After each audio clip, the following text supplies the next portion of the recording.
Maranata. Buenas noches, familia, y bienvenidos a otra presentación más de nuestro seminario de profecía titulado Apocalipsis, la revelación de Jesucristo. Amén. Les recuerdo que mañana es nuestro día libre, así que mañana no estaremos aquí para que ustedes quizás puedan respirar y absorber todo lo que hemos estado estudiando.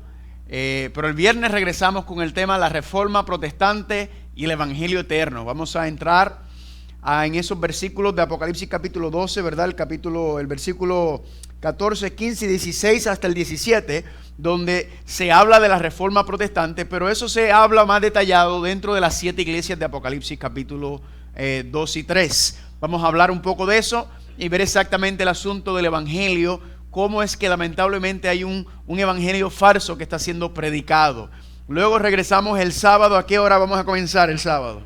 Desde las 9:30, ¿verdad? Vamos a tener un tema, las 7 plagas postreras de Apocalipsis. A ver, ¿quién recuerda qué es lo que van a hacer las 7 plagas postreras de Apocalipsis? ¿Qué van a hacer?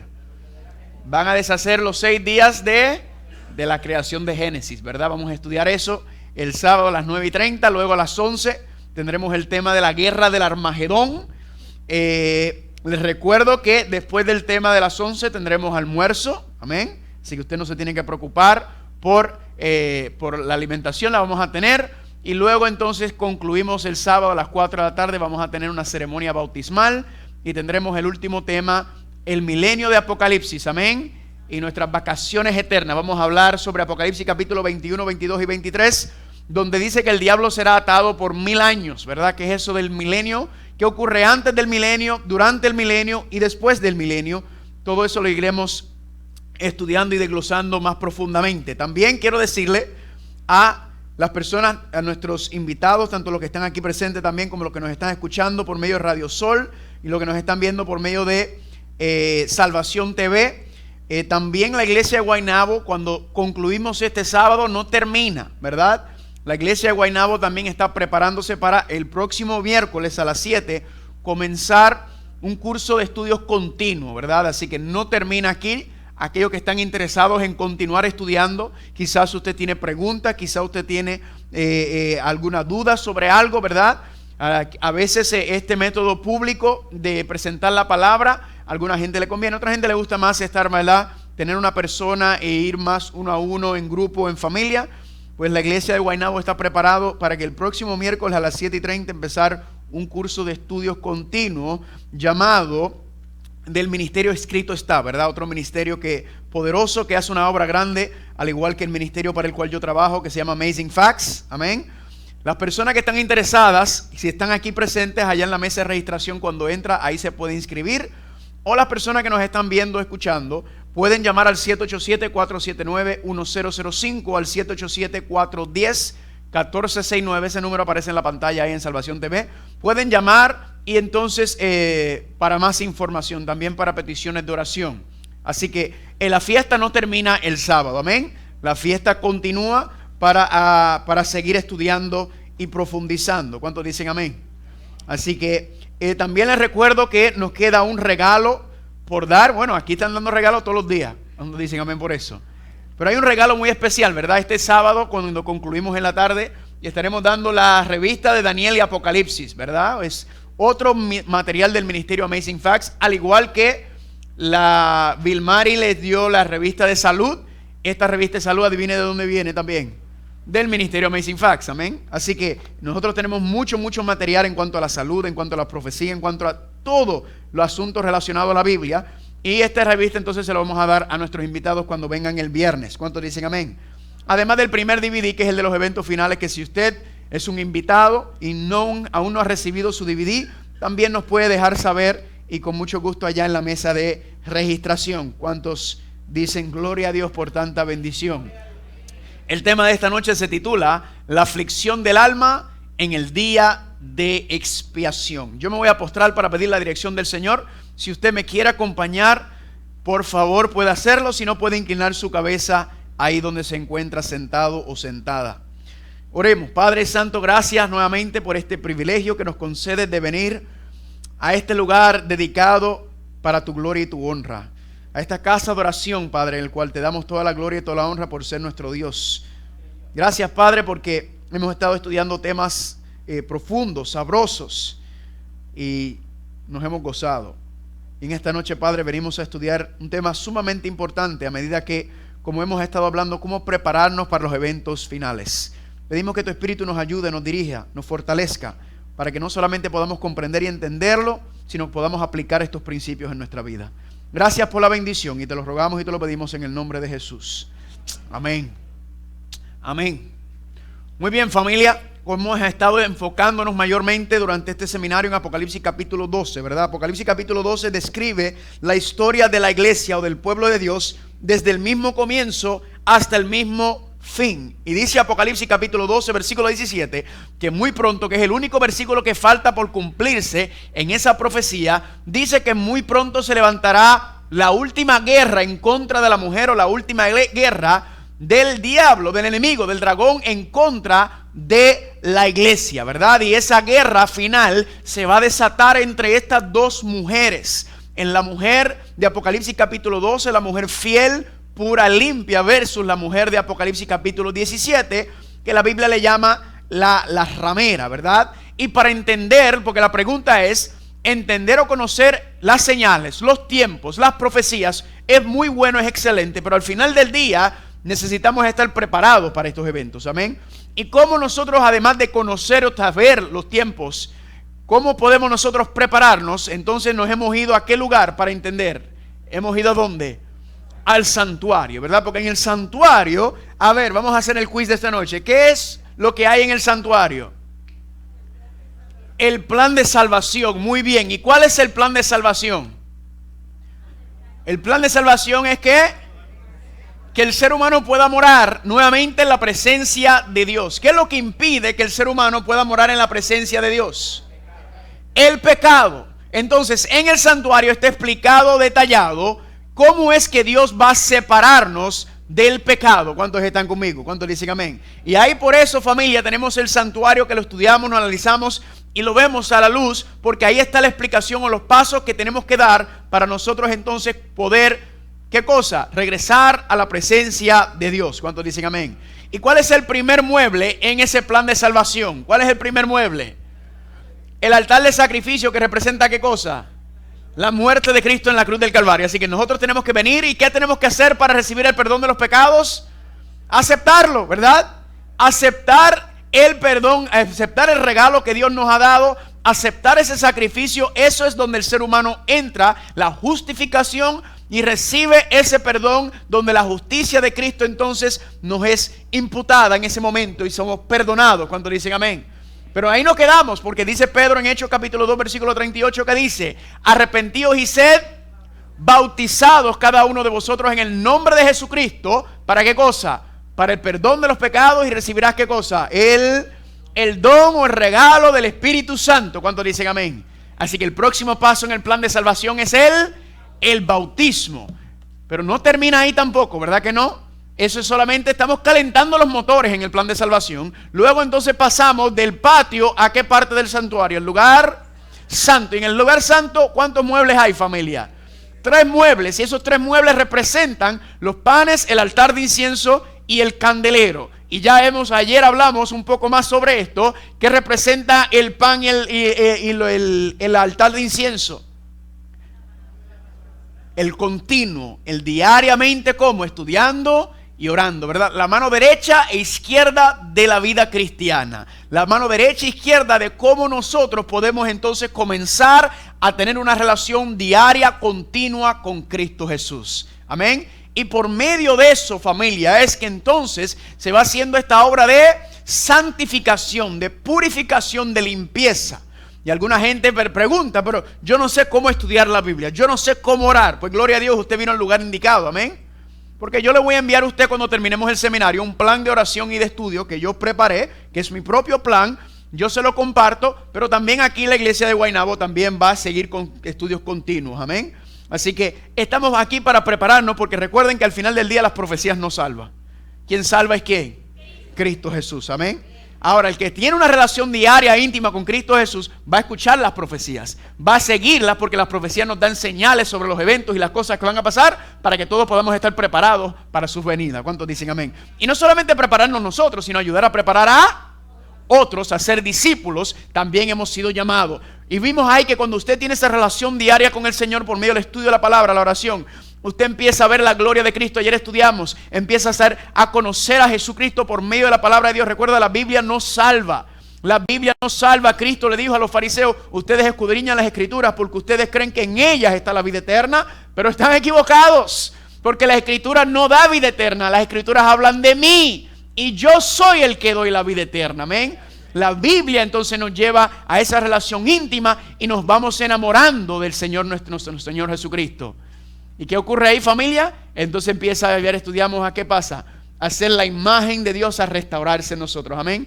El carácter de Cristo se empieza a restaurar. Mientras más tiempo pasas con Cristo, más tiempo te vas a parecer a Él, ¿verdad? Nuestro carácter queda entonces reflejado. El carácter de Él se refleja en nosotros y somos cambiados, transformados. ¿Cuántos dicen amén? ¿Pero ahí termina? No, ahí no termina. Ahí está en el lugar santo. Ahora tenemos, ¿qué parte falta del santuario? El lugar santísimo. Y en el lugar santísimo, familia, esta última etapa, esta última preparación para poder morar en la presencia de Dios, encontramos ¿qué mueble? Encontramos el mueble de el arca del pacto. Y ayer empezamos a estudiar que dentro del arca del pacto, familia, vimos que está dentro del arca del pacto los 10 mandamientos, la santa ley de Dios, los principios divinos de Dios. Y lo que nos está diciendo el santuario es que ahora que a medida que nos vayamos apartando del mundo, ¿verdad? Que vivíamos en pecado, ahora a medida que nos vayamos consagrando al Señor, vamos a empezar a ¿qué? Vamos a empezar a ver las obras, esos frutos de vivir en santidad de acuerdo a los principios de Dios. Amén. ¿Es lindo o no es lindo? No, es precioso, familia. Y Dios entonces nos va mostrando, ¿verdad? Por medio del poder del Espíritu Santo, la intercesión de Cristo en el santuario celestial, sosteniendo a su iglesia, fortaleciéndonos. ¿Para qué? Para reflejar esa vida completa. ¿Cuántos dicen amén? Para llegar a la estatura, a representar y que la gente vea a Cristo reproducido en nosotros. Y hay gente que no quiere, ¿verdad? Pero esto yo no me lo inventé. Esto no se lo inventó la iglesia adventista. Esto se encuentra en las escrituras. Dice Filipenses capítulo 3 del 12 al 14. No que lo haya alcanzado ya, ni que ¿qué? Ni que ya sea perfecto. ¿A qué hemos sido llamados a ser? Dígalo, sin miedo. Perfectos.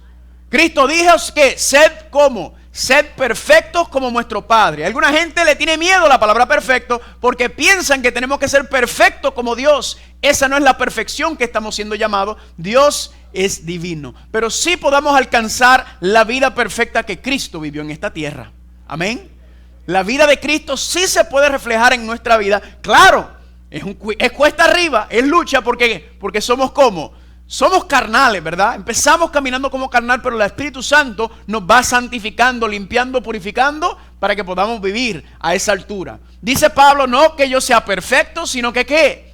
Prosigo a fin de poder alcanzar aquello para lo cual fui alcanzado por Cristo Jesús. Amén. Cristo no solamente vino para que pudiéramos recibir el perdón de los pecados. Cristo vino para que pudiéramos vivir en una vida victoriosa sobre el pecado. ¿Cuántos dicen amén? Es lindo, es hermoso esto, familia, que podamos mostrar lo que es vivir a la altura del Evangelio por medio del poder del Espíritu Santo. Y sigue diciendo Pablo, hermanos, yo mismo no pretendo haberlo alcanzado, pero una cosa hago. ¿Qué dice? Olvidando ciertamente lo que quedó atrás y extendiéndome a lo que está delante. Prosigo ¿a dónde? A la meta, al premio del supremo llamamiento de Dios. ¿En quién? En Cristo Jesús. ¿Y cuál es esa meta? ¿Cuál es ese premio que Dios quiere hacer con nosotros? Pablo lo explica también en Efesios 4 del 7 en adelante. Pero a cada uno de nosotros fue dada la gracia conforme a la medida del don o del regalo de Cristo Jesús, a fin de ¿qué? De perfeccionar a los santos. ¿Para qué? Para la obra del ministerio. ¿Cuántos dicen amén? Dios quiere ¿qué? Perfeccionarnos, santificarnos, limpiarnos, purificarnos.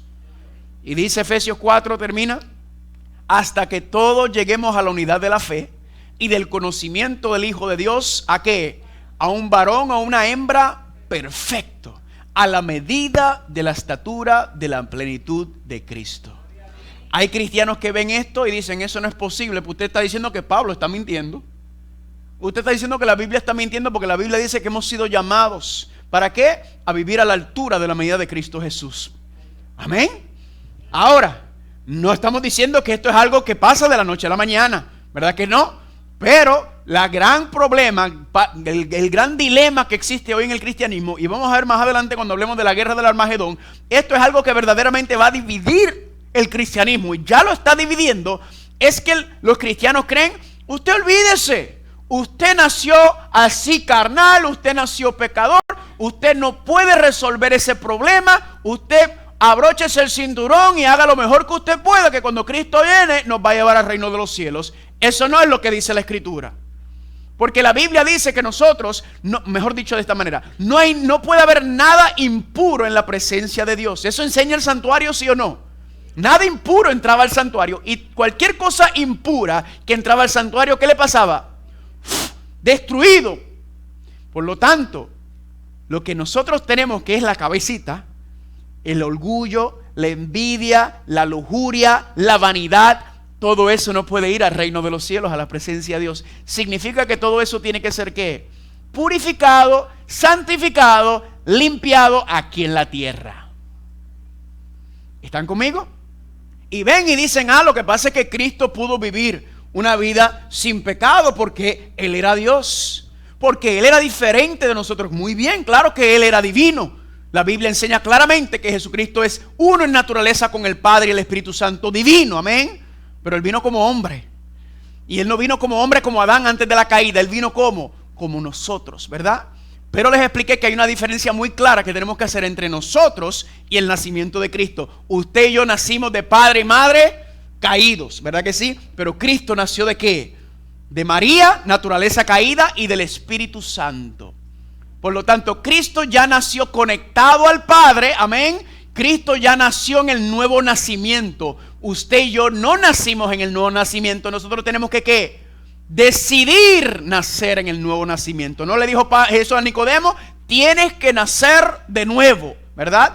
Cristo ya nació en ese nuevo nacimiento, y por eso Cristo nos enseña que si yo pude, por medio del poder del Espíritu Santo, vivir una vida en victoria sobre la tentación y el pecado, usted también puede, amén. Y lo dice claramente Hebreos capítulo 4, 14 al 16, porque no tenemos un sumo sacerdote que nos pueda compadecer o entender nuestras debilidades, sino uno que fue tentado ¿en qué? En todo según nuestra semejanza, pero sin ¿qué? Sin pecado. ¿Cuánto dicen amén? Así que la altura de lo que queremos llegar, ¿verdad? Por eso es que Cristo es nuestro sumo sacerdote por excelencia, porque Él sabe lo que es ser un ser humano. Él sabe las luchas y las batallas en este mundo. Y Él entonces, ¿qué hace? Por medio del poder del Espíritu Santo nos devuelve ¿qué? ¿Quién recuerda la frase que dije ayer? Nos devuelve la fuerza de voluntad que el pecado nos ha arrebatado. Amén. ¿Y qué es la fuerza de voluntad? Es el poder de usted decir cuando venga la tentación, usted decir ¿qué? No voy a ceder ante el pecado. Yo quiero vivir una vida victoriosa en Cristo Jesús. Amén. ¿Cuántos dicen amén? Antes de eso era imposible, éramos esclavos del pecado, pero la Biblia dice claramente que Cristo vino ¿a qué? A librarnos de la ley del pecado, a librarnos para que pudiéramos vivir no en la carne, sino en el Espíritu. ¿Cuántos dicen amén? Gloria a Dios. Y ese capítulo espectacular de Romanos capítulo 8, recuerden en Romanos 7, Pablo está hablando de la lucha, para aquí, para allá, una batalla espiritual, pero en el 8 dice Pablo, Cristo es la solución, ¿verdad que sí? Así que cuando yo veo mi propia vida, ¿verdad? Igual que Pablo, no es que haya llegado, no estoy donde quiero estar, pero tampoco estoy donde estaba. Amén.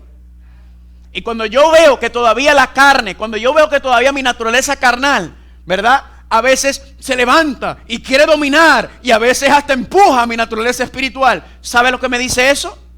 Eso me dice a mí que yo me tengo que consagrar más. Eso me dice a mí que yo tengo que pasar más tiempo con el Señor, en oración y estudio de la palabra. Amén. Me dice que todavía no estoy donde quiero estar, y eso me empuja a seguir y anhelar más y más. ¿Cuántos dicen amén por eso? Precioso, lindo. Pero ¿qué dice el diablo? El diablo está enseñando hoy en día, no olvídense de ustedes cristianos, ya Cristo murió por tu pecado, ya tranquilo, no hay nada que puedas hacer, quédate ahí tranquilito. Y esa es la gran mentira del diablo. Y el viernes le voy a mostrar cómo fue que comenzó esa mentira en el cristianismo y cómo se está regando como fuego entre medio de nosotros, y vamos a ver que esa va a ser la gran división que ya se está marcando, pero que viene, es que van a decir, no, es que usted no puede vivir de acuerdo a esos principios, no puede seguirlo. Quiero leerle esta cita.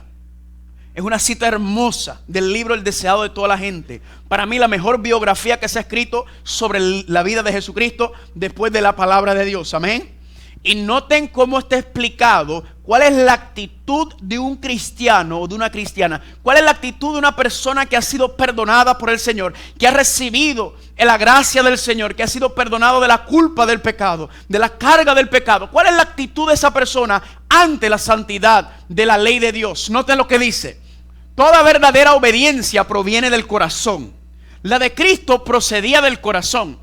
Y si nosotros consentimos, se identificará de tal manera con nuestros pensamientos y fines, amoldará de tal manera nuestro corazón y mente en conformidad con su voluntad, que cuando le obedezcamos estaremos tan solo ejecutando nuestros ¿qué? Propios impulsos. Amén.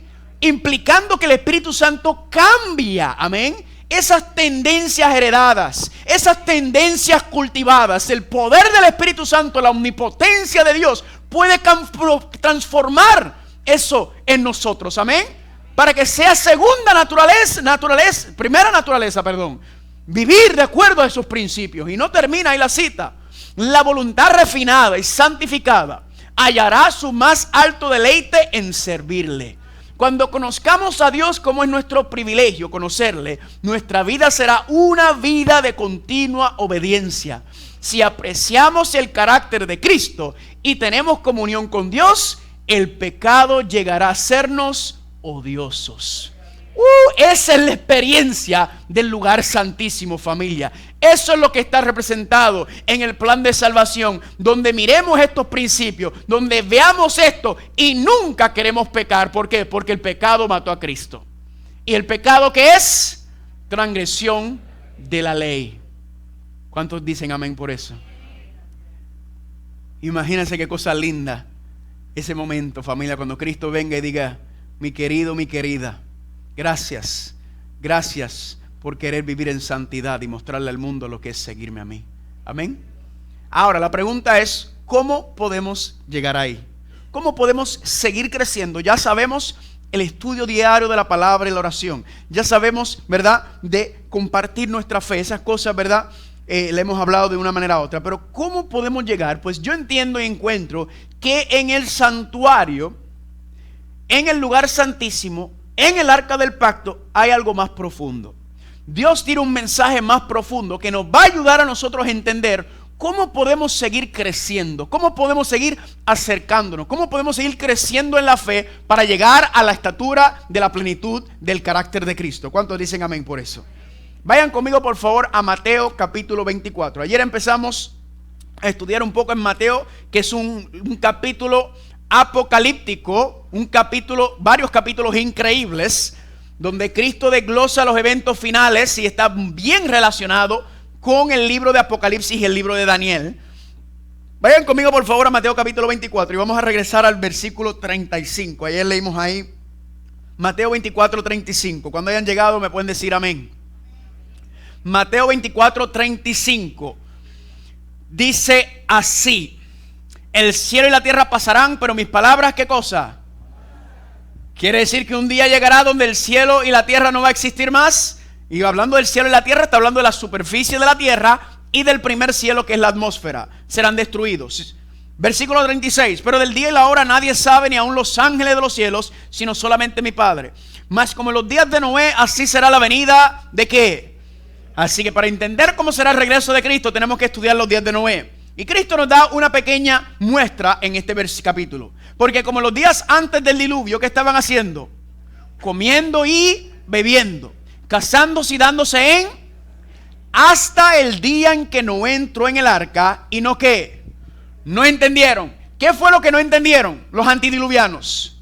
No entendieron que Dios iba a destruir la tierra con agua, la superficie de la tierra. No escucharon al profeta Noé, no escucharon la advertencia, la amonestación de Dios. ¿Y qué pasó? Por estar comiendo y bebiendo, casándose y dándose en casamiento, no entendieron. Y por no entender, ¿qué ocurrió? No entraron al arca. ¿Y qué pasó?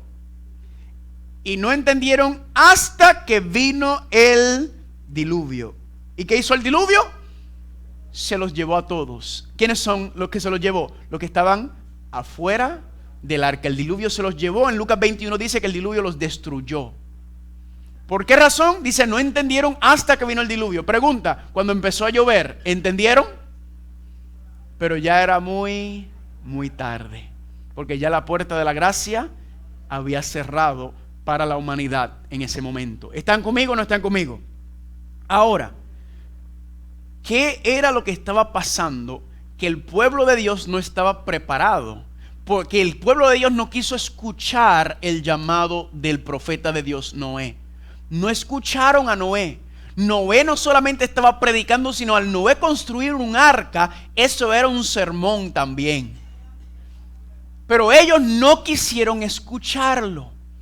A pesar de 120 años construyendo el arca, no quisieron escucharlo. Y la pregunta es, ¿qué fue lo que pasó? Que no escucharon. Y este mensaje no era para los mundanos, quiero decirle. Porque la mayoría en los tiempos de Noé no eran mundanos. Este mensaje es para la iglesia. Este mensaje es para usted y para mí. ¿Por qué? Porque Dios no le habla al mundano. Dios no le habla al gentil, al pagano. ¿Por qué? Porque no creen en Él. Dios le habla a la iglesia. Y la iglesia es quien lleva el mensaje, quien le muestra al mundo este mensaje. Y durante los días de Noé había una generación gigante. Vaya y lea Génesis capítulo 5. A ver cuántas generaciones de personas estaban sin ver la muerte. De hecho, si usted no ha hecho los cálculos, Noé era el tatara nieto de Adán. Y Adán murió justo antes de nacer Noé. Y todos los antediluvianos vivían, dice Génesis, casi 1000 años vivían. Así que las familias eran enormes, la iglesia era enorme también. La pregunta es, ¿qué es lo que estaba pasando? Que Cristo nos dice, estén pendientes que lo que pasó en los días de Noé es exactamente lo que va a pasar aquí antes. Estaban comiendo y bebiendo. Ahora, casándose y dándose en casamiento. Yo tengo 2 temas sobre esto. No puedo por asunto de tiempo dar el tema de casándose y dándose en casamiento, pero les voy a enviar la información y el tema para que lo puedan ver. Pero hoy sí voy a hablar sobre el concepto de comiendo y bebiendo. Pregunta, ¿hay problemas en la Biblia con la comida y la bebida? ¿Desde cuándo? Desde el mismo comienzo. Todo comenzó ¿con qué? Con un árbol. Un simple árbol, una prueba muy sencilla de lealtad a Dios: no comas del árbol. Y Adán y Eva no pudieron resistir y comieron. ¿Es o no es? Claro que sí. Tenemos problemas con la comida y la bebida también con Caín y Abel. Sí, ¿verdad? Dios pedía sacrificio, sangre para ratificar el pacto, y Abel llevó un cordero. ¿Pero qué llevó Caín? Frutas. Eso no fue lo que Dios pidió. ¿Para qué? Para pagar por el pecado, que es la sangre que tenía que derramarse. Lo mismo también, hablando de Noé. Pregunta, ¿había problemas con los tiempos de Noé también? Sí, ahí lo menciona. Y luego también Noé, ¿qué? También, ¿verdad? Se dio su bebedita. Y hubo consecuencias. También durante Lot. ¿Problemas también con la bebida y la comida? Sí. Jacob e Esaú. Que uno vendió su primogenitura por un plato de lentejas. ¿Será que estamos nosotros también poniendo nuestra salvación en vida por un plato de comida? Durante toda la Biblia usted lo puede encontrar durante el tiempo de Jesucristo también. La primera tentación de Cristo fue por medio de la comida. Pero hoy en día, en los tiempos finales, eso no importa. ¿Será? ¿O será que es peor todavía?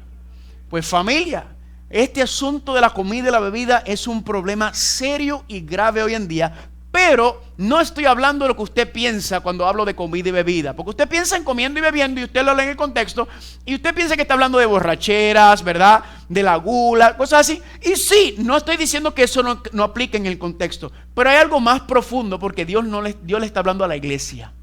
Hay algo más profundo que estaban haciendo ellos que no los permitió escuchar. Quizás oían el mensaje de Noé, pero no escuchaban el mensaje. ¿Están conmigo? Y aquí viene la diferencia, lo que Dios nos está tratando de decir. Noten lo que dice en Lucas 5:33. Entonces ellos le dijeron a Jesús: ¿por qué los discípulos de Juan ayunan muchas veces y hacen oraciones, y asimismo los de los fariseos, pero los tuyos ¿qué hacen?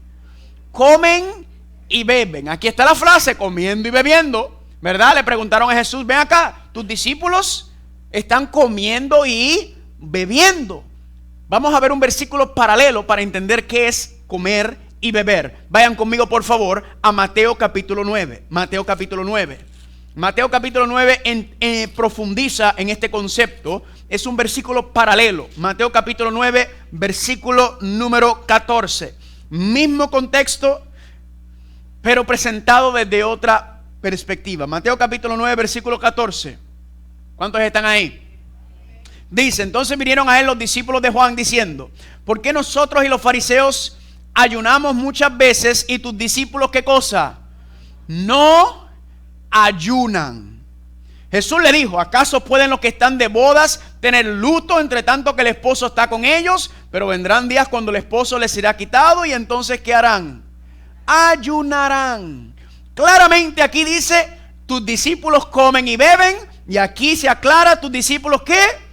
No ayunan, en el versículo 14. En otras palabras, comiendo y bebiendo o comer y beber es que no ayunar. Ay, se apretó el tornillo aquí. Porque yo tengo gente que a veces vienen a mi seminario y eso es una chulería. Y de momento cuando empiezo a hablar de este tema, la gente se pone media refunfuñona. Escúcheme bien. Lo que yo voy a hablar a ustedes hoy no es mensaje mío, es un mensaje bíblico. ¿Están conmigo? ¿Qué es comer y beber? Comer y beber es no ayunar. Noten otro versículo, Mateo 11:18. Porque vino Juan, que ni comía ni bebía, ¿y qué decían de él? Juan el Bautista decía que tenían demonio. Pregunta: ¿Juan el Bautista literalmente no comía ni bebía nada? No, porque si no, ¿qué le pasa? Se muere. Cuando dice que Juan el Bautista ni comía ni bebía, ¿qué significa que Juan el Bautista hacía? Ayunaba. ¿Están conmigo o no están conmigo? Juan el Bautista, y dice la escritura que tenía un tipo de alimentación muy específica, no comía como los demás. Noten también en Esther capítulo 4:16. Esther le dijo que respondieran a Mardoqueo: ve y reúne a todos los judíos que se encuentran en Susa. ¿Y qué les dijo que hicieran? Ayunad por mí, que no coman ni beban por 3 días, ni de noche ni de día. También yo y mis doncellas ayunaremos, ¿verdad? Esther iba a entrar a entrarse al rey para pedir, ¿verdad?, intervención, y ella sabía que eso le podía costar la vida. ¿Y qué dijo ella? Mira, todos se pongan ¿a qué? A ayunar. O en otras palabras, ¿a qué? A no comer ni beber. ¿Están conmigo o no están conmigo? Ahora, ¿qué era lo que estaba pasando con los antediluvianos? Noé estaba predicándole que Dios iba a destruir la tierra, y ellos, ¿qué estaban haciendo? En vez de ayunar, ¿qué estaban haciendo? Comiendo y bebiendo. Podemos decir, hartándose y dándose la buena vida en un momento tan solemne como esto, en el cual tenían que ¿qué? Tenían que estar ayunando. Y eso, familia, impidió que ellos no escucharan el mensaje, que no lo oyeran, sino que no lo escucharan. ¿Están conmigo o no están conmigo? Ahora, ¿qué tiene que ver esto con nosotros? Sencillo. En los tiempos de Jesucristo habían 29 ayunos. ¿Cuántos ayunos? 29. Y se ayunaban 2 veces a la semana. Pero esos ayunos eran órdenes o impuestos de los ancianos. Eran normas que habían establecido los fariseos. Bíblicamente había un solo día de ayuno. Establecido bíblicamente había un día de ayuno bíblico. ¿Y qué día era ese, familia? ¿Cómo se conoce? El día de la expiación, o lo que se conoce como el Yom Kippur, ¿verdad? Ahora mismo no sé si ustedes sabían que de acuerdo al calendario hebreo acaba de terminar el Yom Kippur, ¿verdad? Recuerden que el día comienza con la parte oscura bíblicamente, ¿verdad? Así que ya estamos en un nuevo día. Ya el Yom Kippur acaba de pasar en el día de ayer, ¿verdad? El conocido Yom Kippur, el día más importante del calendario hebreo, el famoso Yom Kippur. Ese era el único día bíblico en el cual se ayunaba. Noten, familia, en Levíticos 23:2 dice: habla a los hijos de Israel y dile las fiestas solemnes del Señor, las cuales proclamaréis santas convocaciones. Estas son las fiestas de los judíos. ¿Eso es lo que dice ahí? Eso es lo que dice.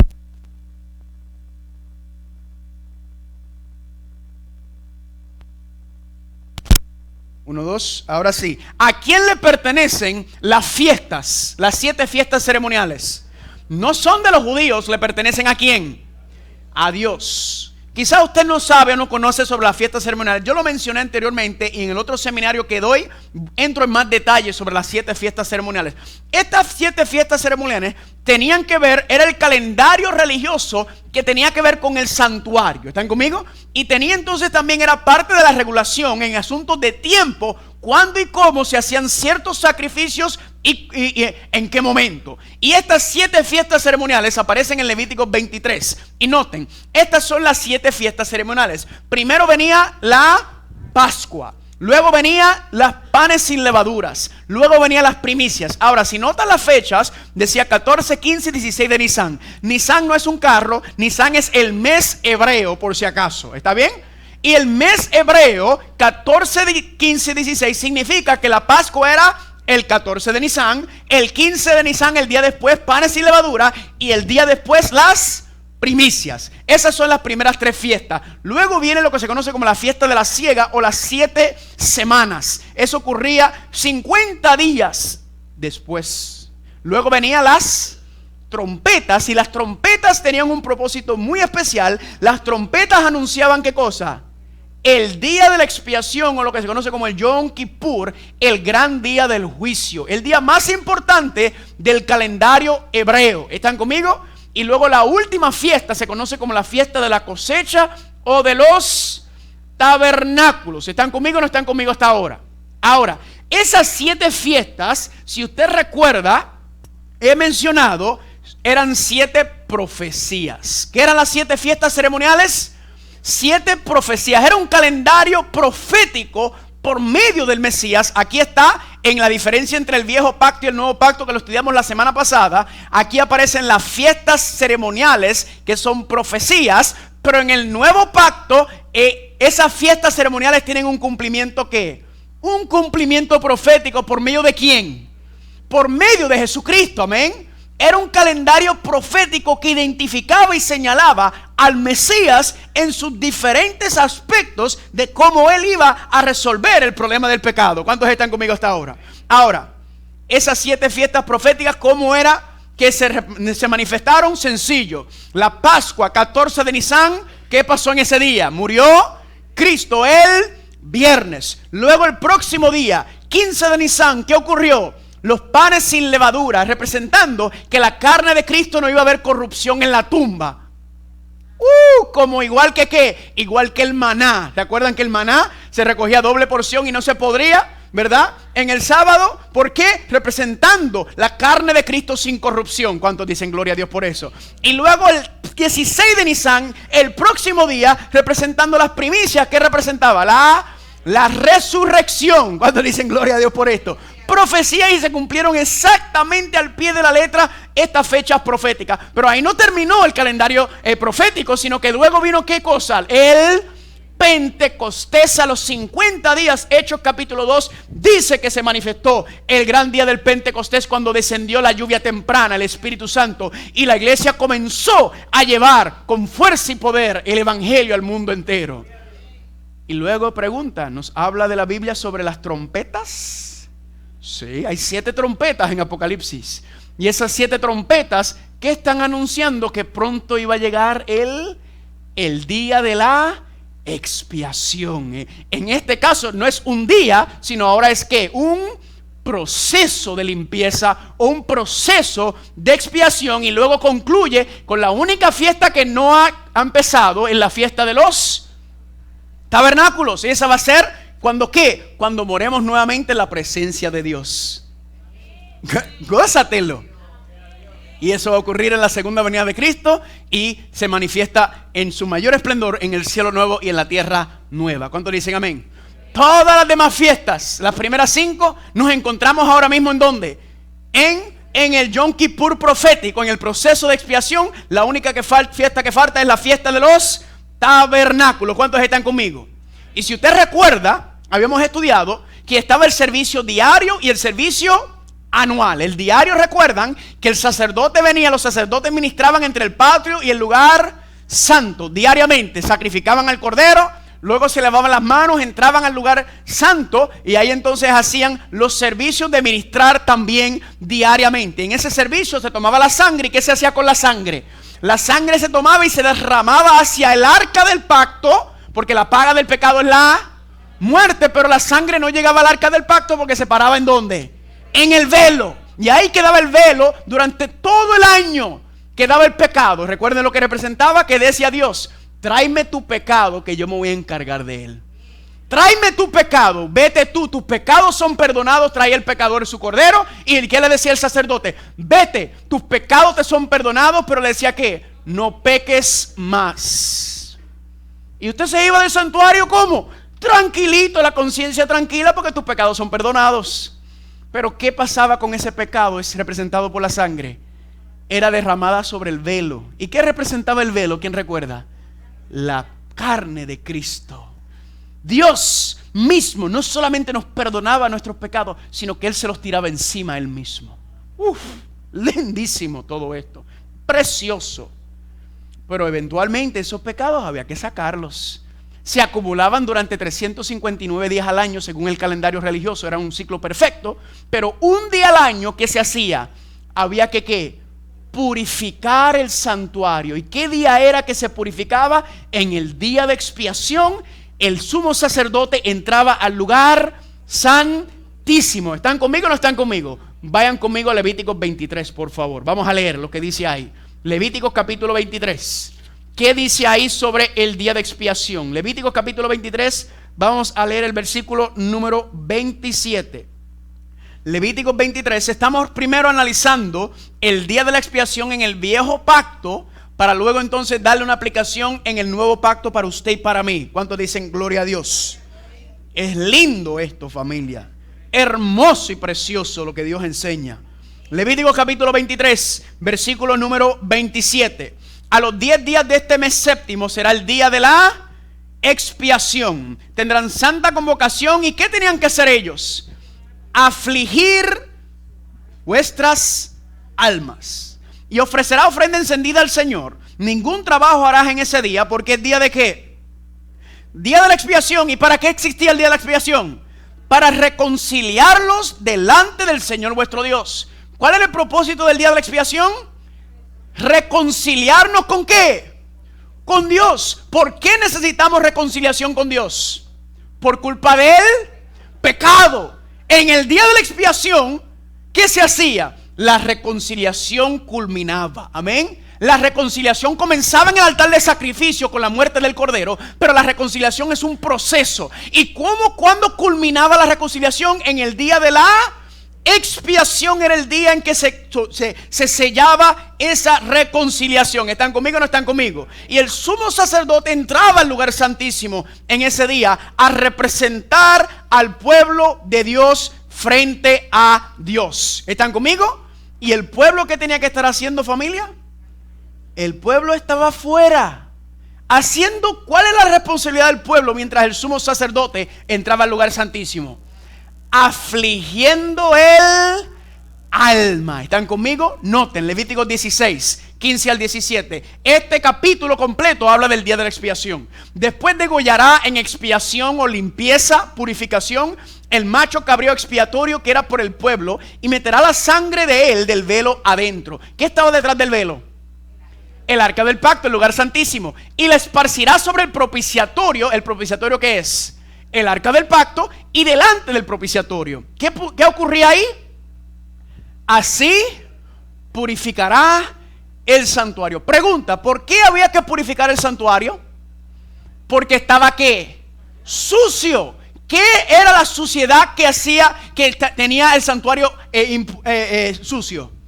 Los pecados que se habían acumulado. Así que este día de expiación era para limpiar, sacar los pecados. Y dice aquí, sigue diciendo, por las inmundicias de los hijos de Israel y por sus rebeliones y por todos sus pecados. Y ningún hombre estará en el tabernáculo de la congregación cuando él entrare a hacer la reconciliación en el santuario. ¿Quién es él?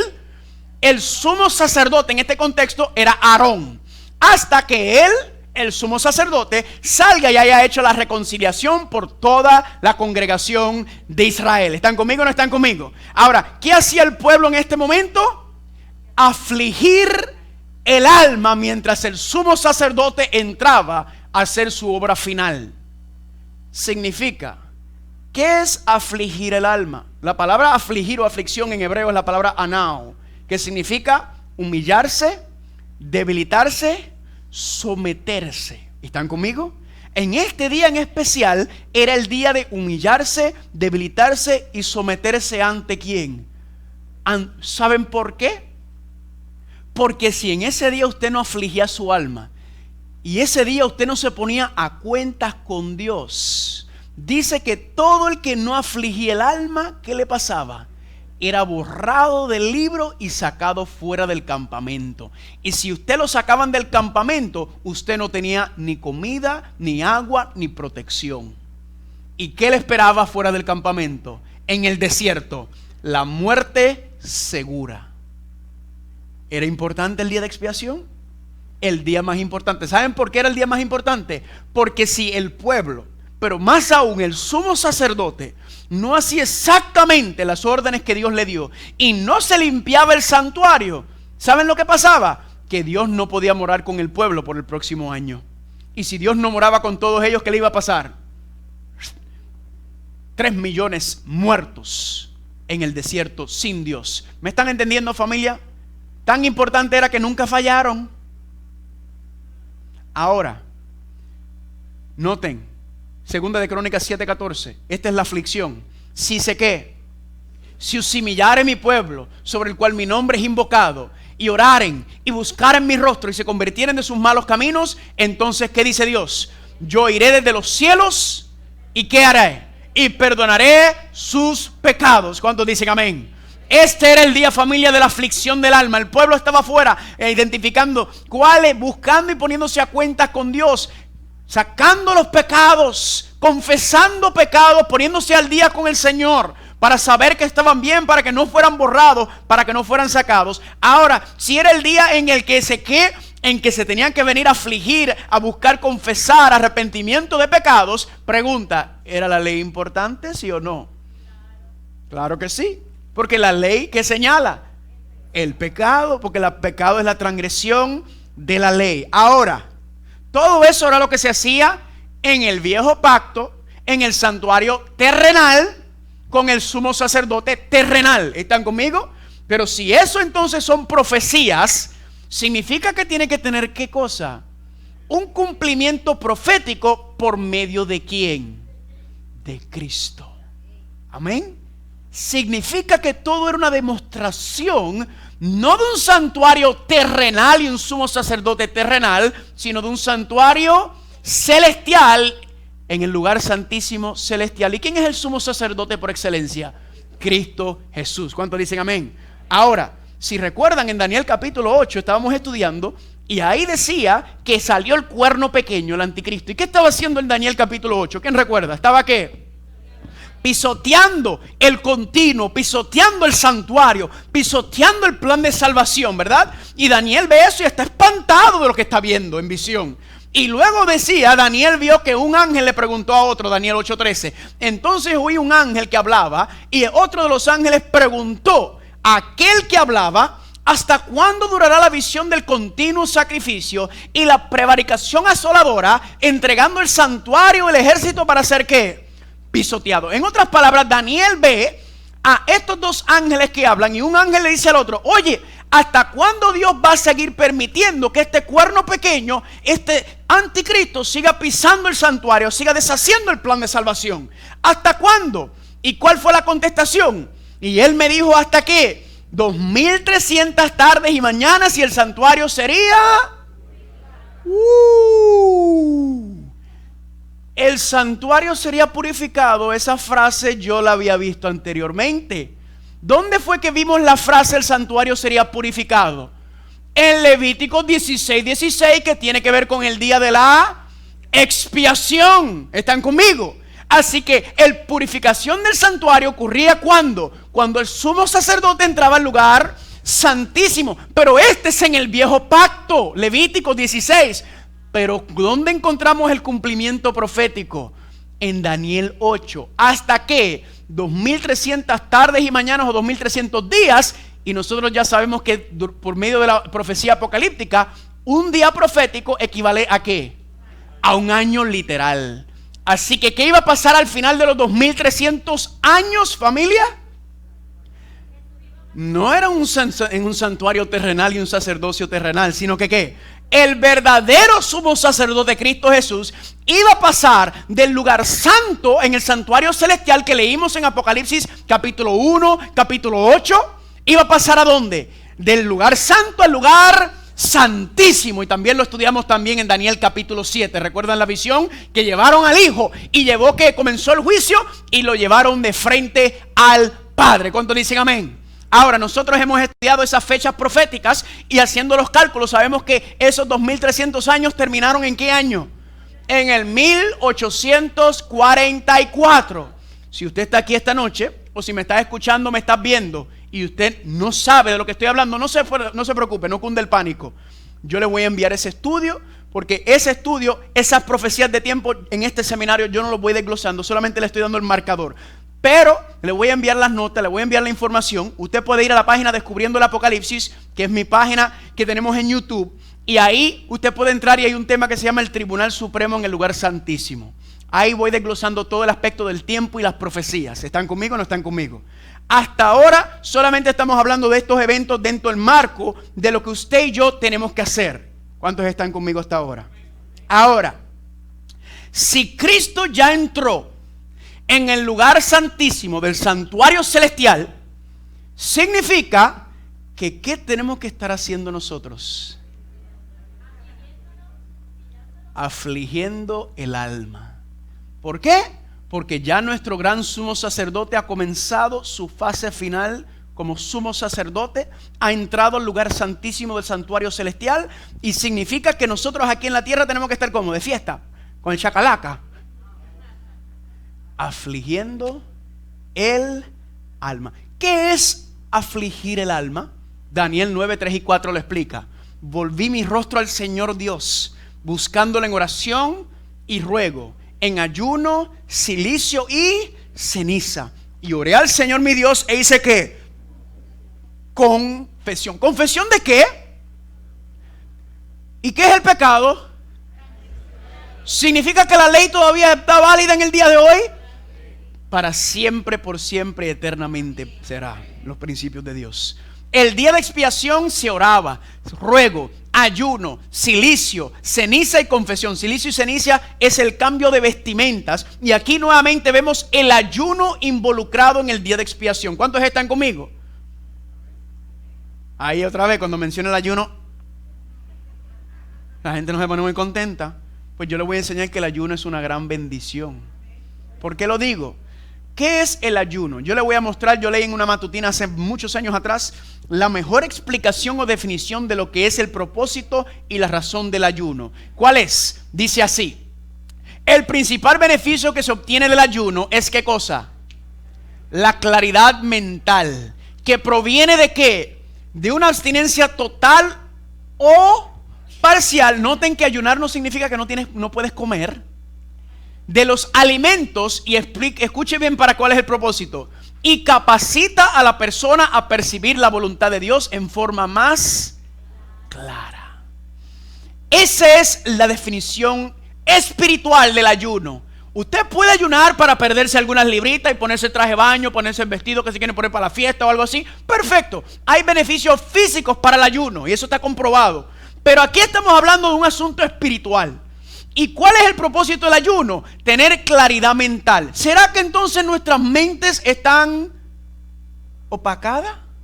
¿Será que nuestra mente no está funcionando a su más alto nivel? ¿Será que hay algo que estamos haciendo que no permite que nuestra mente funcione a la capacidad donde podemos recibir y recibir la voluntad de Dios de forma más clara? Pues para eso es el ayuno. Amén. Para limpiar los canales, para limpiar las avenidas y poder percibir la voluntad de Dios de forma más clara. Levánteme la mano, ¿cuántos quieren percibir la voluntad de Dios de forma más clara? Pues gloria a Dios, vamos a empezar el ayuno. Y tienen una bendición en esta iglesia de Guaynabo, amén. Porque tienen a la hermana Vilmaria ahí, la esposa del pastor, que ella está por esa línea. Y el pastor también, ¿cuántos dicen amén? Yo no tengo ni que hablar, en otros lugares tengo que estar hablando, y mira, hagan esto y lo otro. Aquí no tengo que hacer eso, porque yo sé que están en línea por esa línea, amén. Ok, muy bien, entonces, ¿qué queremos que hacer? Tener la capacidad de percibir la voluntad de Dios de forma más clara. Para eso es el propósito del ayuno, que es abstenencia total o parcial. Ahora, ¿por qué razón en el día de expiación se ayunaba? Sencillo, porque dice Levítico 16:30, porque en este día será expiación por vosotros y seréis ¿qué? Limpios de todos vuestros pecados delante del Señor. Entonces, ¿para qué era el ayuno? Para ver si había algún pecado en mi vida, si había algo que yo no estaba haciendo bien o algo que tenía que hacer y yo no lo sabía por estar comiendo y bebiendo. Y ese día era para limpiar los canales y yo percibir el Espíritu Santo por medio del estudio de la palabra y decirme, esto no está bien, esto hay que cambiarlo, esto tienes que llevárselo ante el Señor. ¿Están conmigo? Y si no lo hacían, se perdían. ¿Están o no están conmigo hasta ahora, familia? ¿Cuántos dicen amén? Hay ejemplos de eso en la Biblia, donde viene una gran prueba fuerte. Daniel mismo, ¿verdad? En ese Daniel capítulo 9, estaban esclavos en Babilonia todavía. Aunque ya habían sido librados por Ciro, del imperio de los medios y los persas, pero todavía Daniel quería ¿qué? Daniel quería regresar y sabía que tenían que regresar a Jerusalén para restaurar y edificar a Jerusalén y el santuario. Y Daniel ayunó. También en la historia de ¿quién? De Jonás, ¿verdad? Lea Jonás capítulo 3, es un capítulo espectacular donde Jonás fue a predicarle a Nínive. Y Jonás es el peor evangelista en la historia del mundo. No quería ni predicarle a los Nínive, porque él pensaba que no merecían el perdón de Dios, y segundo, pensaban que nunca se iban a arrepentir. Y ahí fue Jonás a predicarle a la ciudad más perversa del mundo. Y sabe que dice la Biblia que cuando fue y le dijo Dios va a destruir a Nínive en 40 días, ¿qué fue lo que hicieron la gente de Nínive? Proclamaron ayuno, desde el rey hasta los animales estaban ayunando. ¿Y funcionó o no funcionó? Sí. ¿Por qué ayunaron ellos? Porque decían, algo estamos haciendo mal, que Dios nos va a destruir, y como no sabemos lo que es, mejor pongámonos a ayunar, para tener claridad mental, para percibir cuál es la voluntad de Dios y qué es lo que yo estoy haciendo mal. Y funcionó a la perfección. Toda la ciudad se salvó, a disgusto de Jonás. ¿Están conmigo o no están conmigo? Y entonces, familia, cuando vamos al lugar santísimo, cuando entramos al arca del pacto, ¿será que Dios nos está tratando de dar un mensaje aquí en los tiempos finales? Porque esta es la última etapa. Ya Cristo ha entrado al lugar santísimo, ya ha comenzado su obra final. Y cuando entramos al lugar santísimo, ahí está ¿qué cosa? El arca del pacto. ¿Y qué más había además de los 10 mandamientos dentro del arca del pacto? Hebreos capítulo 9, versículos 3 y 4, aquí viene la candela. Y tras el segundo velo estaba la parte del tabernáculo que es llamado el lugar santísimo, el cual tenía ¿qué cosa? El incensario de oro, era para neutralizar el mal olor de la sangre, y el arca del pacto cubierta de todas partes alrededor de oro, en la que estaba una urna de oro que contenía ¿qué cosa?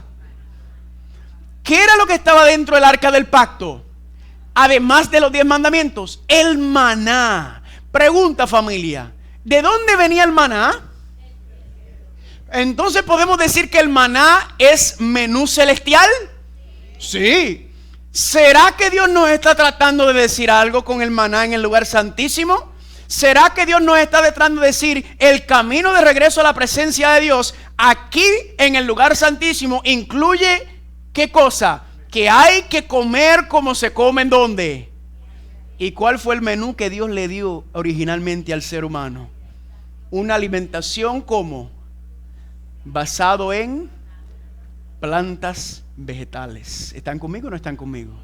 Frutas, semillas. Ahora usted está ahí sentado y usted dice, ¿este hombre está loco? ¿Este hombre está loco?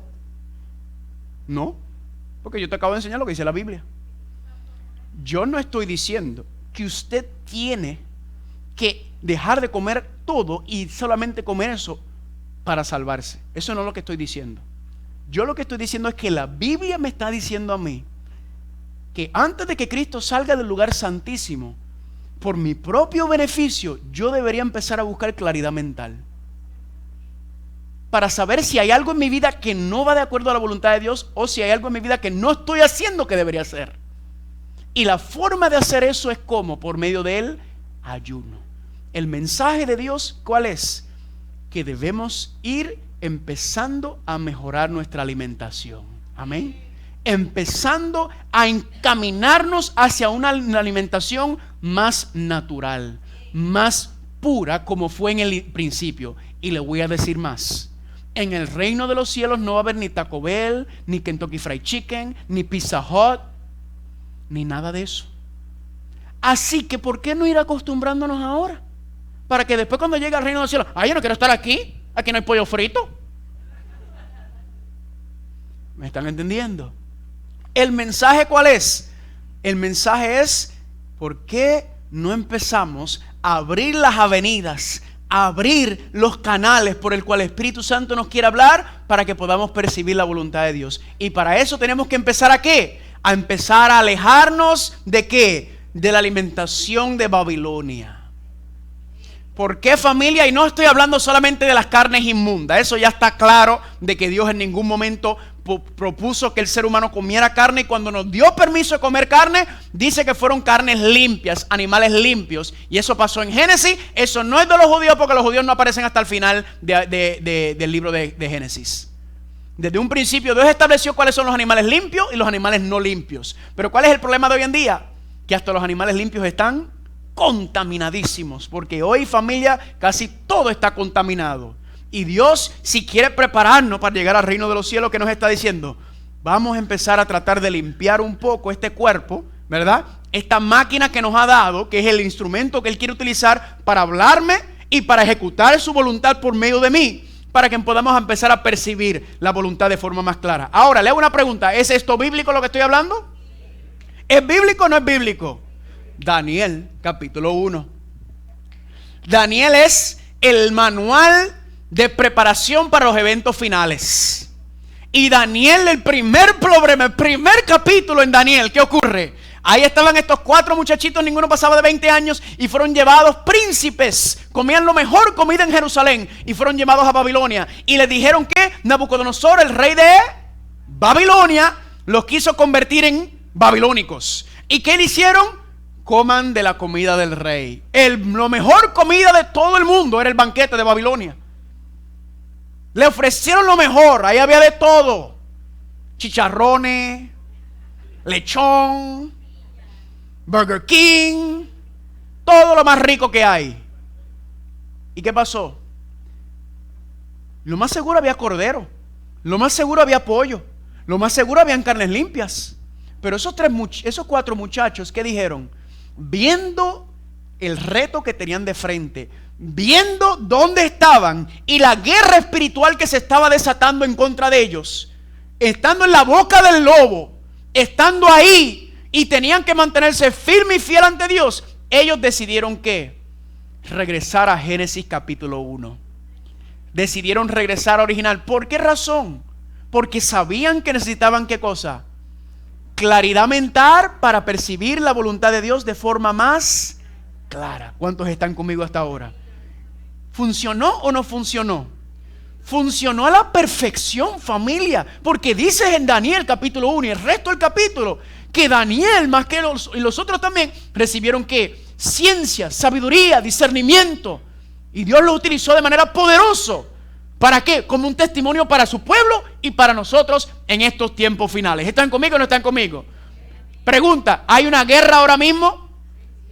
Babilonia está levantando su guerra en contra nosotros.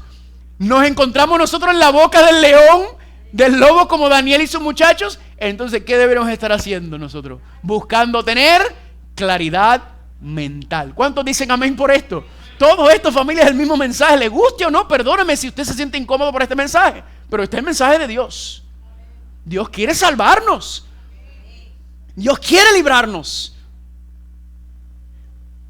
Y Jesucristo, ¿cómo empezó su ministerio? Mateo 4, 1 y 2. Entonces Jesús fue llevado por el Espíritu al desierto. ¿Para qué? Y después de haber ayunado 40 días y 40 noches, ¿tuvo qué? Jesucristo hizo un ayuno de 40 días y 40 noches para prepararse para su misión. Ahora, la Biblia nos dice que tenemos que ayunar el ayuno de Jesucristo por 40 días y 40 noches. Pero sí nos está diciendo que tiene que haber un cambio en nuestra vida. Tenemos que empezar a ir moviéndonos hacia una mejor alimentación, a una alimentación más sana. ¿Para qué? Para mantener esas avenidas abiertas, para percibir la voluntad de Dios de forma más clara. ¿Cuántos dicen amén? ¿Qué fue lo que pasó en Egipto? ¿No estaban ellos esclavizados en Egipto? ¿Estaban percibiendo la voluntad de Dios? No. ¿Y qué fue lo que pasó cuando Dios los sacó de Egipto? ¿Qué hizo? Le dijo, ya no van a seguir comiendo como en Egipto, sino ahora yo les voy a dar una comida diferente. ¿Y qué les dio? Maná. Y les dio agua. ¿Y qué decía? Éxodo capítulo 15, 26. Yo soy el Señor su Dios. Si escuchan mi voz y hacen lo que yo considero justo, y si cumplen mis leyes y mis mandamientos, no traeré sobre ustedes ninguna de las enfermedades que traje sobre los egipcios. ¿Por qué? Porque yo soy el Señor que les devuelvo ¿qué cosa? Estaban enfermos ellos en Egipto por estar comiendo la comida de Egipto, y Dios dijo, ya no, yo les quiero devolver la salud y los saco de ahí y les doy mi alimentación. ¿Para qué? Para que puedan empezar a preparar el camino para regresar a la tierra prometida. ¿Cuántos están conmigo? ¿Cuántos dicen amén? Y eso es lo que dice también Gálatas 5, 22 y 23. Mas el fruto del Espíritu es amor, gozo, paz, paciencia, benignidad, fe, mansedumbre. Usted dice, todos esos me gustan. Y temperancia también. Eso es la evidencia. Le voy a leer una cita, familia, que es pura candela. ¿Están listos? Miren esta cita. Satanás se presenta al hombre con sus tentaciones en la forma en que se presentó a Cristo como ángel de luz. Ha estado trabajando para debilitar física y moralmente al hombre y a la mujer a fin de vencerlo con sus tentaciones y luego triunfar sobre su ruina. ¿Y cómo será que el diablo piensa hacer eso? Y ha tenido acceso a aquellos que están esclavizados por los apetitos, sin tener en cuenta ¿qué cosa? Los resultados. El plan del diablo está perfecto. Por eso es que dice que todo el mundo está bebiendo del vino de... Sigue diciendo. Él sabe, el diablo, muy bien, que es imposible para el hombre y la mujer desempeñar sus obligaciones hacia Dios y sus semejantes mientras mallogra las facultades que Dios le ha dado. ¿Y cuál ha sido esa facultad? El cerebro es la capital del cuerpo. Si las facultades perceptivas son entorpecidas por cualquier clase de intemperancia, no se disciernen las cosas eternas. Familia, eso se lee exactamente. ¿Qué es lo que el diablo quiere hacer? Controlar nuestra mente. La mente es el control remoto del ser humano. El diablo sabe que si logra opacar las avenidas por donde Dios nos habla y el mensaje de Dios no llega, entonces somos presa fácil. ¿Por qué? Porque ya nacimos con una naturaleza caída. Es cuestión, como dije ayer, de provocar nuestras concupiscencias. Pero a la misma vez, Dios entendiendo esto, Dios quiere que limpiar las avenidas, los sentidos por donde el Espíritu Santo nos habla. ¿Para qué? Para que podamos abrir los ojos y no caer. ¿Están conmigo o no están conmigo? Para darnos cuenta y ser liberados de esa carga. ¿Están conmigo? Ahora, ayuno no significa solamente tapar la boca. Vamos a entrar un poco más profundo. La palabra ayuno, tanto en griego y en hebreo, significa cubrir, poner encima. En otras palabras, ayuno puede ser cubrir la boca, tanto para lo que está entrando como también lo que está saliendo, porque esta lengua es venenosa. Pero también puede ser que cubrir los ojos y los oídos. ¿Será que hay cosas que nosotros estamos viendo y escuchando que contaminan nuestro cerebro? ¿Será que hay cosas, el mensaje del lugar santísimo, Dios nos está diciendo que debemos dejar de estar viendo o escuchando ciertas cosas que no solamente nos dañan físicamente, sino mentalmente también? ¿Qué ustedes creen, familia? Ay, y cuando usted mira lo que se está viendo en los medios, en la televisión, en los teléfonos, donde quiera, el diablo tiene todo esto agarrado también. Porque si usted se pone a ver la televisión en general, ¿qué es lo que usted mayormente ve? A ver, violencia, ¿qué más? O escuché algo de sexualidad, ¿verdad? Todo es bien hipersexualizado, ¿verdad? Sexualidad. ¿Qué más?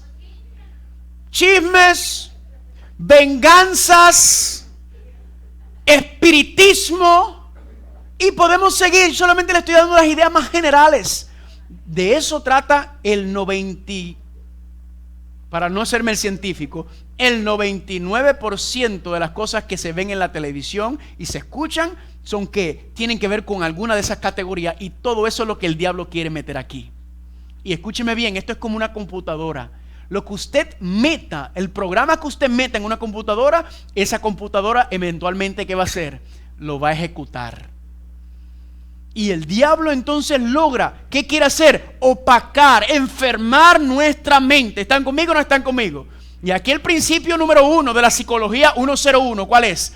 Proverbios 23:7. Porque cuál es su pensamiento en su corazón, eso es que en lo que usted contempla, en eso usted se va a convertir. Por eso decía en 2 Corintios 3:18 que mirando a cara descubierta como un espejo la gloria del Señor, somos ¿qué? Transformados de gloria en gloria por la misma imagen. Si usted quiere reflejar a Cristo, entonces pase tiempo con Él. Pero si usted quiere reflejar los deseos de la carne, entonces pase tiempo viendo cosas y escuchando cosas que están alimentando nuestra naturaleza carnal. ¿Están conmigo o no están conmigo? Eso es lo que el diablo quiere hacer, corromperlo. Y le puedo dar versículo tras versículo, tras versículo, tras versículo. Eso yo se los voy a enviar porque usted ya entiende los principios. Uno nada más, Salmo 11:5. El Señor prueba al justo, pero al malo y al que ama la violencia, ¿qué dice? Su alma aborrece. Pregunta, para usted aprender a amar la violencia y lo malo, ¿qué usted tiene que hacer? Verlo, contemplarlo. ¿Qué era lo que estaba pasando con los antediluvianos? ¿Qué dice la Biblia sobre la época de los antediluvianos? Génesis 6:5-13. Y vio el Señor que la maldad de los hombres era mucha en la tierra, y que todo designio de los pensamientos del corazón de ellos era de continuo solamente hacia ¿qué? Solamente hacia el mar y la violeta. Y no que lo que dice. Y dijo Dios a Noé: he decidido el fin de todo ser, porque la tierra está llena de violencia a causa de ellas, y aquí que yo la destruiré con la tierra. ¿Por qué Dios iba a destruir a los antediluvianos? Para proteger la simiente. ¿Pero por qué tenía que proteger a la simiente? Porque toda la raza humana estaba corrompida de continuo solamente hacia el mal y la violencia. Y eso se manifestó. Y ellos no tenían ni internet, ni televisión, ni HBO, ni cine. Imagínate hoy. Pregunta, ¿estamos llegando nosotros al colmo? No hemos llegado todavía, pero estamos en marcha hacia ese fin. ¿Están conmigo o no están conmigo, familia? Y eso es lo que es el mensaje de Dios. ¿Será que nos estamos enfermando por lo que estamos viendo y escuchando? Dice Dios claramente en Éxodo 23:25: mas yo soy el Señor vuestro Dios, serviréis, y yo bendeciré tu pan y tus aguas, amén, y quitaré toda enfermedad de en medio de ti. Pregunta, ¿las únicas enfermedades que nos están azotando son las enfermedades físicas? Las enfermedades mentales están acabando con este mundo, arrasando. Pregunta, ¿lo que usted come afecta como usted piensa? Hay una conexión directa entre eso. Cuando las personas padecen de depresión o de ansiedad o algo, ¿sabe lo que primero que debería hacerle un doctor? Y decirle: cambie su alimentación, haga ejercicio, cambie esas cosas, y usted va a ver que se va. Vaya y reciba vitamina D del sol. Todo eso, que el plan de salud que Dios tiene en su palabra, todo eso está ahí. Pero ¿qué hacen hoy en día? Alguien viene y se enferma y ¿qué le meten? 2 y 3 y 5 pastillas. Y está peor de lo que entró. Cuando el plan de Dios no es ese. ¿Están conmigo? Dios ha proveído todo. Lo que pasa es que el pecado nos ha llevado a creer que entendemos y comprendemos. Familia, esa es la decisión. O usted se va a poner en las manos de Dios o usted se va a entregar al mundo. Y como hablé ayer, a quien tú alimentas, si es a la carne o al dragón, o es al espíritu y al león, será quien va a vencer cuando venga la tentación. ¿Qué me está diciendo, familia? El mensaje de Dios en Mateo 24. Hay que ¿qué? Hay que apartarse y alejarse. Salir de ella, pueblo mío. Deja de estar comiendo la comida de Babilonia. Deja de estar viendo los entretenimientos y las diversiones de Babilonia. Y empieza a caminar hacia mí, dice el Señor. Camina hacia mí, que yo quiero limpiarte y purificarte y santificarte. Pero no puedo limpiar esa mente, esta mente corrompida que tenemos nosotros, si seguimos metiéndole cosas. Porque eso es sacar el sucio por un lado y meter el sucio por otro lado. ¿Me están entendiendo? Eso es lo que nos está dando el mensaje final, familia. ¿Y el mensaje cuál es? ¿Entra dónde? Entra al arca. ¿Pero a qué arca tenemos que entrar, familia? Al arca del pacto. Amén. Los 10 mandamientos, el maná, todos los principios que Dios quiere mostrarnos están ahí. ¿Cuántos dicen amén? Pregunta. ¿Hay alguien esta noche que quiere decir, Señor, yo quiero entrar a tu arca? Yo quiero consagrarme. Yo quiero limpiar mi vida, purificar mi vida de toda inmundicia, de toda suciedad. Póngase en pie en esta noche. Amén. Usted no se preocupe, yo no le estoy diciendo a usted que usted tiene que convertirse en un vegano, un vegetariano esta noche. No estoy diciendo eso. Eso toma tiempo. ¿Están conmigo? La evidencia científica, las investigaciones propias me han llevado a entender que esa es la mejor alimentación y está comprobada. La alimentación basada en plantas y en granos 100% integrales. Pero eso toma tiempo. Son 12 años que llevo en esto. ¿Están conmigo? Pero sí, cada día podemos tomar la decisión de decir, Señor, ayúdame a alimentarme mejor. Este cuerpo, este cascarón, aunque se está deshaciendo, es el que tú me diste, el instrumento que me diste para hacer tu voluntad aquí en la tierra. Y yo quiero cuidar y preservarlo lo mejor posible para hacer muchas cosas buenas por ti. Señor, ayúdame a alimentarme mejor porque aquí mora el Espíritu Santo. Eso lo podemos hacer todos los días. Y usted va a ver con el corazón, con la aflicción del alma y diciendo, Señor, ayúdame que quiero percibir tu voluntad mejor. Ayúdame a entender tu plan que tienes para mí. Porque escúchame bien, Dios tiene un plan poderoso para cada uno de nosotros. La razón por la cual el plan de Dios no se cumple en nuestra vida no es porque Dios no lo hace, es porque no se lo permitimos. Pero es lo que Él quiere hacer, amén. Así que está de parte nuestra decir, Señor, aquí estoy. Ayúdame a entender tu voluntad mejor, ayúdame a entender tu palabra mejor, ayúdame a tener una conexión más directa y más clara contigo por medio del Espíritu Santo para que yo pueda cumplir el propósito que tienes en mi vida. ¿Cuántos dicen amén? Vamos a orar. Padre Santo, gracias por el privilegio y el honor que nos das de venir esta noche. Gracias por este estudio tan sabroso. Un mensaje claro que estás dándole a tu iglesia en los tiempos finales. Un mensaje claro y contundente que lamentablemente muchas personas no quieren escuchar. Pero aquellos que te aman, aquellos que tienen su corazón puesto en tus manos, van independientemente de lo que esté pasando a decir, Señor, heme aquí, envíame a mí. Límpiame, Señor, ayúdame a tomar mejores decisiones de alimentación. Ayúdame a tomar mejores decisiones en cuanto al tiempo que yo tengo. De pasar tiempo contigo más en tu palabra. De dejar de ver cosas, películas, programas, escuchar cosas llenas de violencia, morbosidad, o sexualidad, o espiritismo, o venganza, o chisme. A quitar todo eso que solamente contamina mi cerebro. Y yo quiero que mi cerebro sea un instrumento poderoso para tu Espíritu Santo. Eso sí lo podemos hacer cada día, Padre, y en esta noche te lo pedimos. Ayúdanos que todavía tu Hijo Cristo Jesús está ministrando en el lugar santísimo. Pero sabemos que muy pronto saldrá y cuando salga ya es muy tarde. Ahora es el tiempo de consagración, ahora es el tiempo de purificación, ahora es el tiempo de limpieza y santificación. En preparación para nosotras, nuestra propia salvación y también para ser instrumento para ayudar a otros también a venir a Cristo. Gracias por la bendición, Padre, y todo esto te lo pedimos en el nombre de Jesús. Amén. Nos vemos el viernes, familia, la Reforma Protestante y el Evangelio Eterno. Que el Señor los bendiga.